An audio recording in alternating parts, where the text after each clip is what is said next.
Me encuentro con el arquitecto Enrique Toussaint y quisiera saludarlo, agradecerle la gentileza de que nos dé estos minutos para Lunaria, presentarte, arquitecto, pero con tus propias palabras, por favor. Claro que sí. Muchas gracias por la invitación, Alfonso. Bueno, estamos muy contentos de haber podido tener la fortuna de haber proyectado el Parque Planetario Lunaria. Claro. Somos una oficina que se llama Grupo Arquitectos Toussaint y Orendain. Desde el año de 1983 hacemos proyectos principalmente en el estado de Jalisco y principalmente en las ciudades de Guadalajara y Zapopan.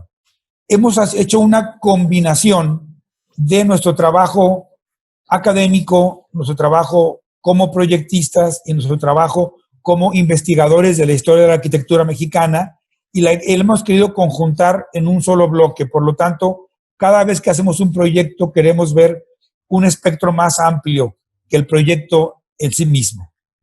¿Cómo no? Entonces, eso somos una oficina compuesta por arquitectos, principalmente por arquitectos jóvenes, en la experiencia que hemos tenido y sobre todo a través de nuestra relación con la academia en básicamente todas las universidades importantes de la ciudad.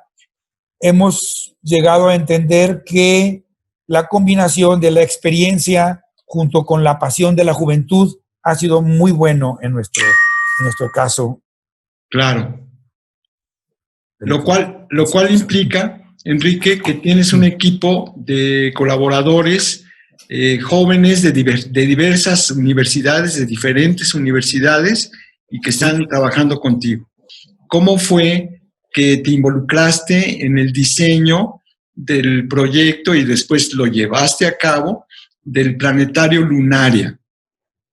Sí, mira, en el 2017, concretamente lo recuerdo, el agosto 2017, recibimos una llamada del arquitecto José María Goya y me comentó que iban a hacer una especie de concurso muy rápido, pero era un concurso de ideas como de una semana, en la cual iban a elegir una oficina para hacer el parque planetario que en aquel tiempo le pusieron de nombre Centro Interactivo de Innovación.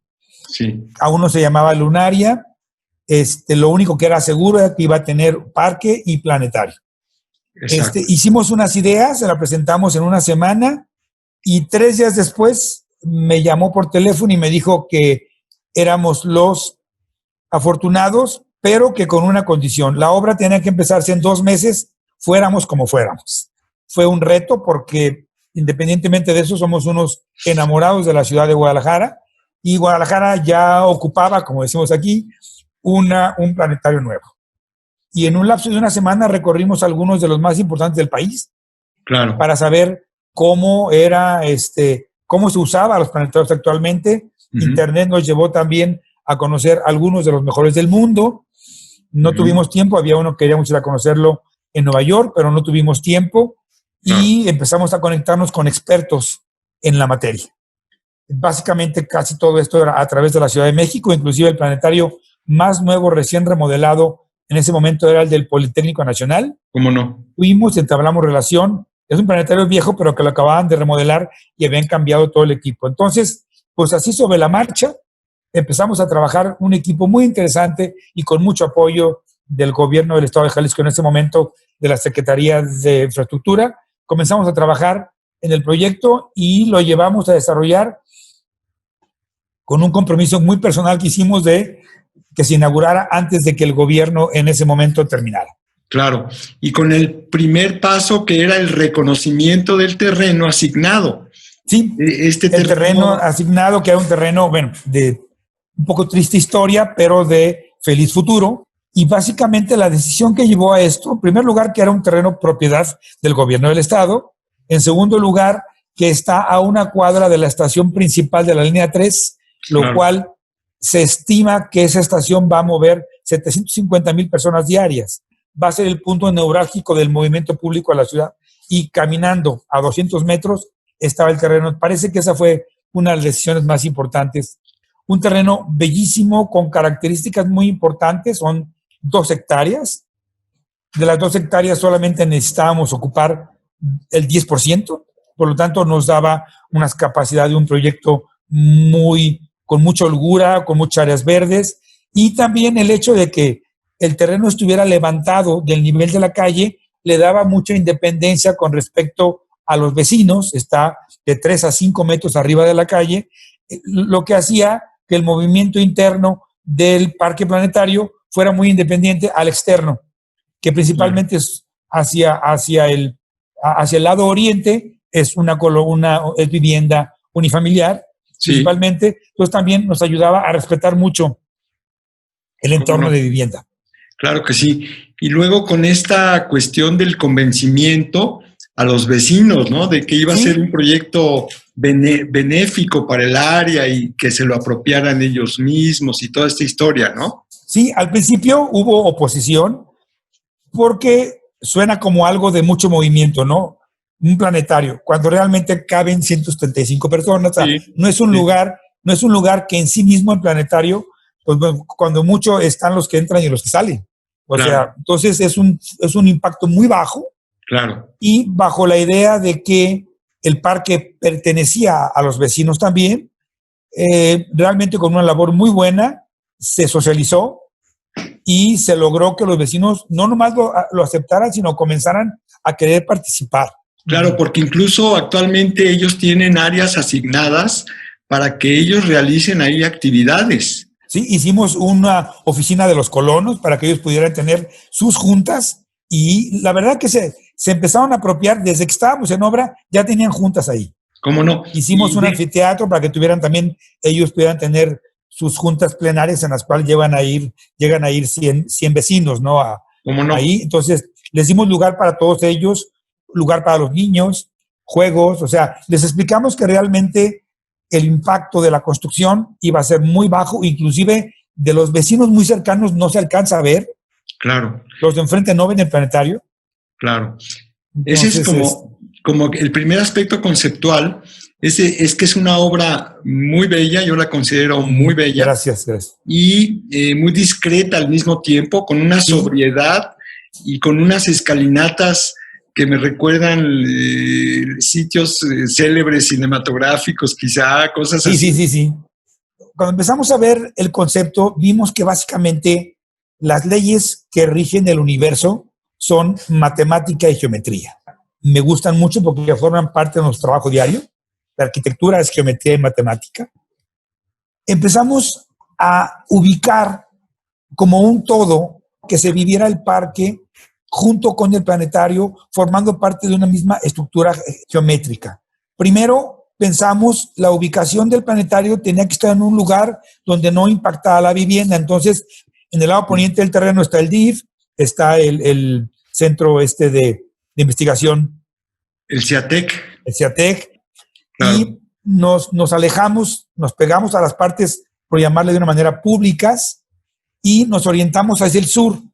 Una de las primeras decisiones del planetario fue, primero, que tuviera una geometría que lo uniera a los dos ingresos que eran importantes. Pensamos no meter ingreso por la calle Manuel Gutiérrez Nájera porque solamente hay viviendas, entonces mejor para respetar su privacidad, y tener ingreso, el principal, por Avenida Normalistas, que es la avenida de ingreso, y el de Carlos Pereira, que también se combina con el ingreso de servicio.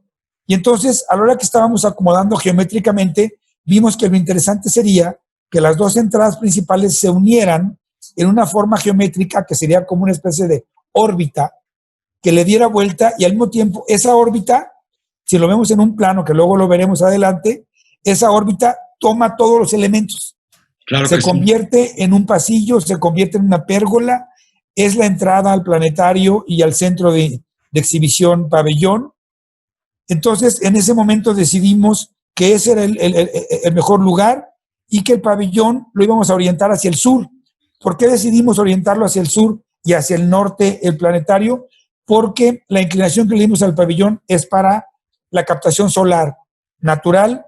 Su mejor orientación es el sur, en Guadalajara, en 17 grados. Es la inclinación que tiene el techo del pabellón, 17 grados al sur. Y la fortuna de que la parte arquitectónica coincidió con la parte técnica del proyecto de poner paneles de celdas solares que hicieran muy sustentable, pronto lo llevaremos a cabo como proyecto sustentable en cuanto a la energía. Sí, fíjate que nosotros, te voy a decir, una de las cosas que ha sido un acierto es que en cuanto empezamos un tema, nos gusta buscar a los buenos de los temas. O sea, nosotros no vamos a inventar la energía solar ni vamos a ser expertos en la captación. Nos buscamos a una empresa que nos dijo, esto es lo mejor en Guadalajara, y así lo hicimos. Por ejemplo, cuando se pongan los paneles solares, no van a necesitarse ni racks, se pueden poner directamente sobre el techo. Claro. Eso hace que la eficiencia se duplique de si tuvieran que montarlos encima de unas patitas de fierro o un rack para poder darle la inclinación. Nosotros ya se la dimos. Y al mismo tiempo solucionábamos afuera y adentro. Cuando logramos eso, la verdad nos da muchísimo gusto. Cuando logramos la técnica con la función y la forma. Fíjate que estás mencionando la parte del exterior, de los paneles, la inclinación del pabellón.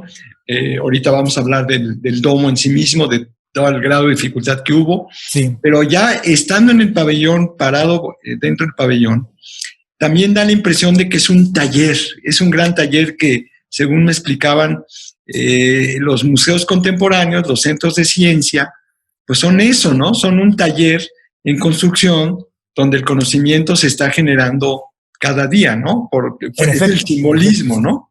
Sí. Nosotros, una de las cosas, exactamente lo que quisimos hacer es que nada iba a estar oculto. Las instalaciones, el aire acondicionado, el piso del pabellón es falso, o sea, es como si tuvieras un plafón abajo. Se puede cambiar todo, de manera de que es que la tecnología es casi de días a veces. Sí. Entonces, nosotros no podíamos hacer nada. Por ejemplo, uno de los problemas que nos dijeron que tuvieron en el planetario del Politécnico al remodelarlo fue que todo tuvieron que romperlo, porque todo estaba oculto. Entonces, nosotros digamos, todo abierto, como dices tú, es como un espacio que se está construyendo todos los días a sí mismo. Claro que sí. El día que salga una nueva generación de conocimiento, eso puede llegar a ser una cáscara vacía por dentro.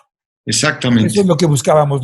Las escaleras se ve cómo están armadas, se pueden llegar a desmontar totalmente. Sí. Todo. O sea, quisimos no ocultar nada. Pero ahora empiézanos, por favor, a platicar el grado de dificultad que significó ese gran domo, desde el punto de vista de construcción, bueno, de diseño, desde luego. Desde diseño, sí. Y luego de construcción.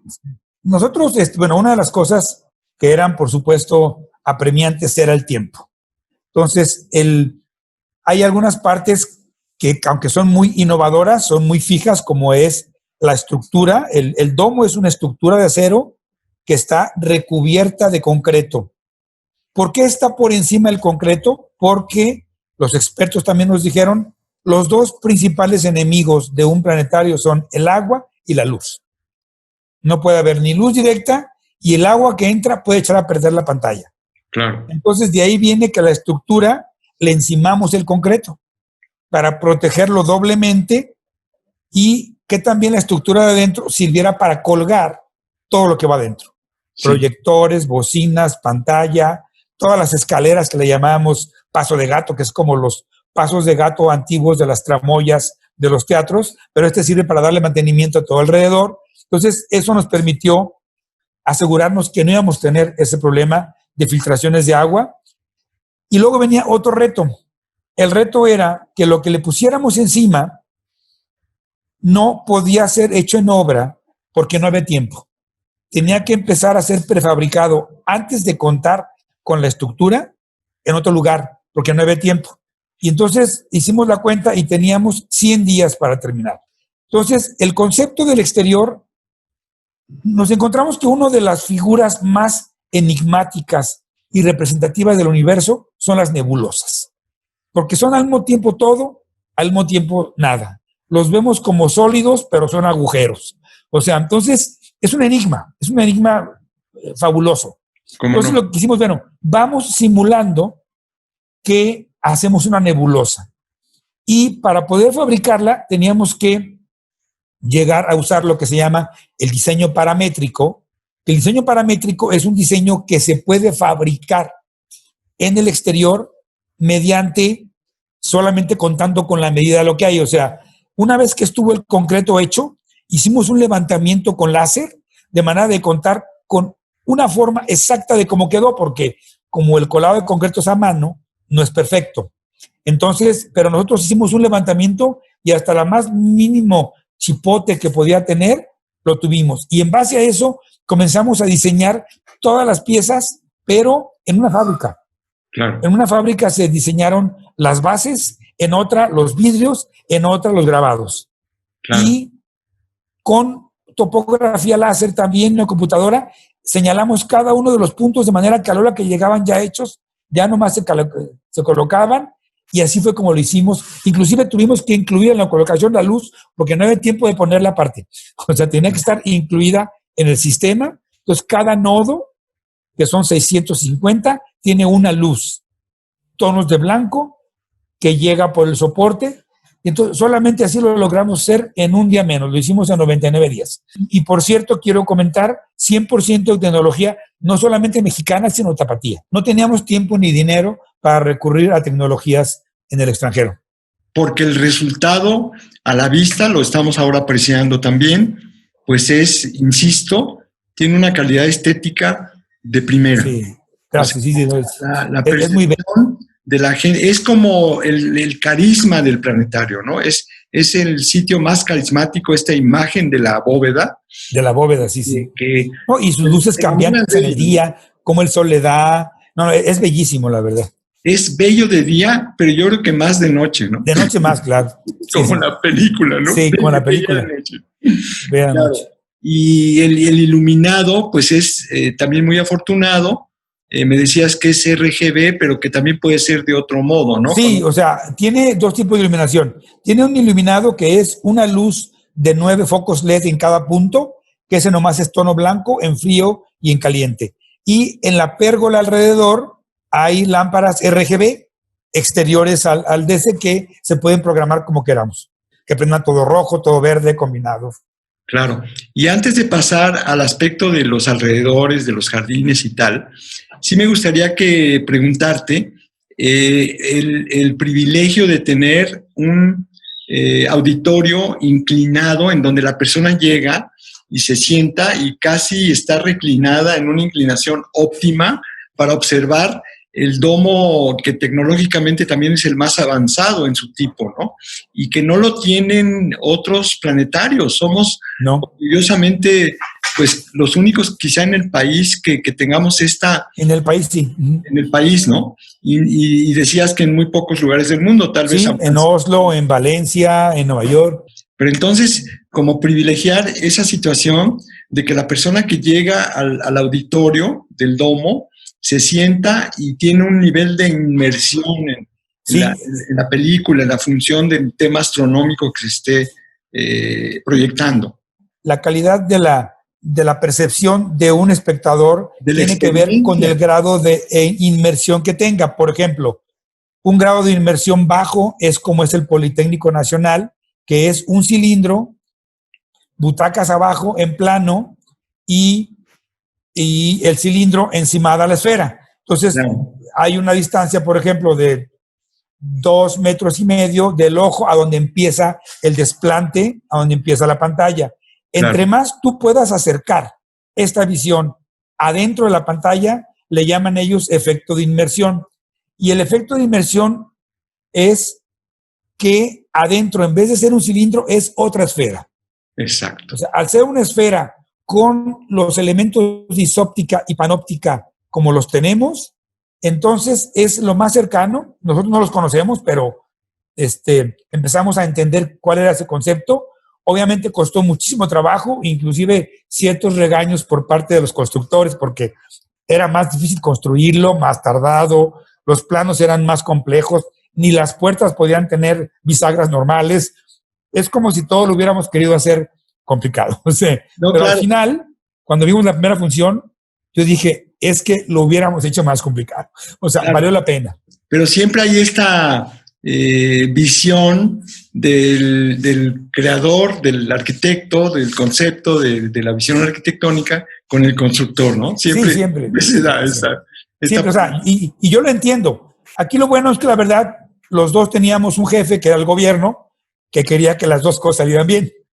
Oye, y luego la parte de la integración con la tecnología de DigiStar, que es la parte de la proyección, Sí, de claro. los que tuvieron que tener una cercanía cotidiana para que todo embonara, ¿no? La parte Sí. del diseño con la parte tecnológica. Inclusive nosotros solicitamos al gobierno del estado tener una supervisión semanal de los expertos que son de la Ciudad de México para el sistema DigiStar, porque ellos no la ofrecían en su contrato. Y bueno, me preguntaron que si era importante, sí, le hizo tener una junta, la obra va muy rápido, una junta cada semana con los expertos. Sí, la verdad que fue un reto muy interesante, inclusive nosotros como la constructora comenzó a trabajar los domingos, pues comenzamos a supervisar los domingos también. O sea, ¿por qué? Porque no podíamos perder a veces ni un día, ¿eh? Y en un tiempo récord, ¿no? Sí, en un tiempo récord se hizo, porque aparte son elementos complicados, o sea, en el que casi nadie tenía experiencia en los tiempos reales. Claro. O sea, en el país no, en el país nadie tenía experiencia en los tiempos reales. Las únicas personas que contaban con experiencia eran las personas que se dedicaban al sistema DigiStar. Fuera de ellos, nadie, ni los constructores, ni nosotros, ni el gobierno, tenían experiencia en la complejidad que nos metimos por lograr el mejor. Y sí, definitivamente, a mí no me gustan mucho las comparaciones, pero la verdad la diferencia es mucha. Es el mejor del país. Sí. No hay otro que tenga ese grado de inversión, independientemente de la estética, no hay otro que tenga ese grado de inversión y es uno de los mejores del mundo. Yo he estado viendo en internet cada vez que sale algo y ahorita de momento me vienen nomás 4 iguales a los nuestros en el mundo. Por favor, menciónalos. Mira, son Nueva York, San Francisco, Oslo y Valencia. En la Ciudad de las Artes, tan famosa de Santiago Calatrava, ahí lo hizo él. No sé cómo funcionen, porque no he ido a ninguno de todos, pero tienen el mismo diseño. Yo ya estuve buscando planos, claro, ya después, y vi que son 2 esferas también. Tenemos, en mi opinión, y como arquitecto, pero también, por supuesto, como mexicano y, por supuesto, como tapatío, tenemos una joya de la tecnología y que da para 100 veces lo que ha sido hasta ahorita. Sí tenemos, como dicen por ahí en la frase, la joya de la corona. ¿Cómo no? Mira, independientemente de seguir platicando, porque bueno, hay temas que tienen que ver con los jardines que están... Los jardines, el proyecto que tenemos de los juegos. De los juegos, que me gustaría mucho enfatizarlos en la siguiente entrevista. Sí, claro. También aspectos del pabellón, los talleres, la parte arquitectónica y tal. Sí me gustaría comentarte que fue muy afortunado que, por ejemplo, el CONACYT, el Consejo Nacional de Ciencia y Tecnología, en un fondo mixto con el gobierno, fueran los que aportaran el recurso, los que hubieran aportado. Sí, además tratamos con ellos, sí. Claro, claro. Y son personas muy profesionales y muy exigentes con la calidad, ¿eh? Sí, cómo no. Y entonces todo esto debe quedar muy claro porque una ciudad como la nuestra, Guadalajara, su zona metropolitana y la región, el estado de Jalisco, pues se merecen un planetario de este nivel. Claro, claro. Y además es un indicador de civilización, ¿no? O sea, yo creo que claro. Una ciudad que se merezca llamar así ciudad, pues tiene que tener estos elementos. Uno como este, sí. Como un planetario, y tenemos que cuidarlo. Y ahorita, para terminar y para invitar a la siguiente entrevista, déjame mencionar que te escuché la última vez que platicaste ahí in situ en el planetario, que tú imaginabas esas escalinatas y esos jardines que tenemos como llegar, o como que Alicia llegaba al País de las Maravillas, ¿no? Y uno de los libros de mi niñez que más me gustó, cuando vi esa cantidad de árboles que había que conservarlos, era como ir pasando entre grandes cilindros, como aquellas imágenes de Alicia, y de ahí salió ese concepto. ¿Qué te parece? Ahí nos quedamos, hacemos una pausa y retomamos exactamente en este punto para seguir recorriendo los conceptos arquitectónicos del gran diseño del planetario y Centro Interactivo de Jalisco Lunaria. Y por lo tanto, agradecerte mucho tu... No, a ti, Alfonso, estoy a tu total disposición.